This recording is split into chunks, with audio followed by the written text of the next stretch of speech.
But the one and done players, the law of money is calling these guys. That's why they're leaving. And Mhm.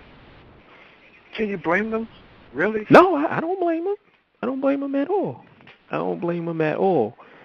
But I was in a. I don't know if you saw today. I was in a big discussion on the NCAA and how the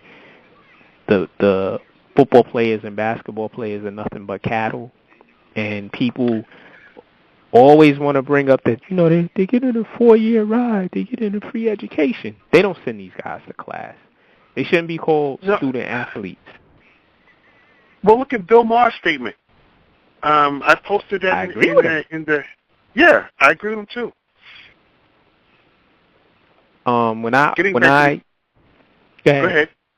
No, you go I was ahead. gonna say when I interact with people and they want to bring up the student athlete thing, I always Mhm. go to this little quote. I'm gonna read it to you guys. The NCAA rule book is not the United States Constitution. If anything, the rule book supporting the bogus concept of amateur athletics is akin to the laws that supported Jim Crow, denied women's suffrage, and upheld slavery.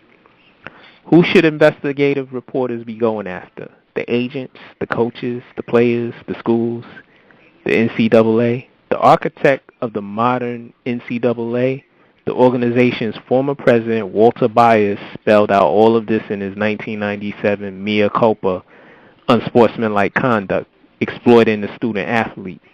Byers wrote, "Today, the NCAA President's Commission is preoccupied with tightening a few loose bolts in a worn machine, firmly committed to the neo-plantation belief that the enormous proceeds from college games belong to the overseers, administrators, and supervisors, coaches. The plantation workers performing in the arena may only receive those benefits authorized by the overseers." Byers was not and is not a Jesse Jackson sympathizer.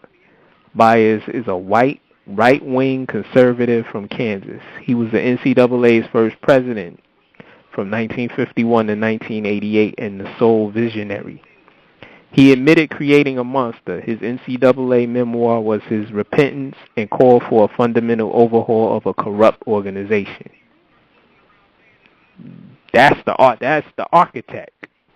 Where did you get that post from?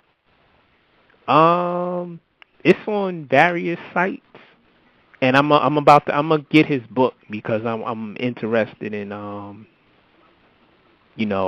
don't particularly care for the NCAA. I think they should cut some of the pie up with the product, which is the players. Yeah, If you I can was going to send, ask. I'm if you sorry. can send me a link to that, Yeah. post a link on my page. I like to read some of that. Thank you, Mark. Okay, no problem. Michael, that was you?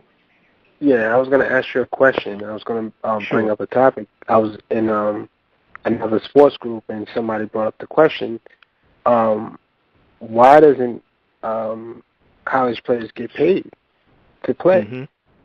I think that would actually, if the college players did get paid, they can actually pay for schooling, and they can actually finish school and help their families by getting paid, and they wouldn't have to leave so early to go to the NBA. Yep. That would be because, it is a corrupt system because, instead of getting paid under the table and all of that craziness, you would have some type of structure, and they would understand, a lot of these players would understand what it's like to actually be, they would have some type of understanding of what it's like to be coming into their own. And then if they decide to go to the NBA, it wouldn't be so bad because they would have money already. They wouldn't be, it wouldn't be like an Allen Iverson situation. I'm leaving because of my family, they're broke, and, and I got to go to. Now look at him now. I mean, even though he's not broke, but, he's going to get money when he gets older. But yeah.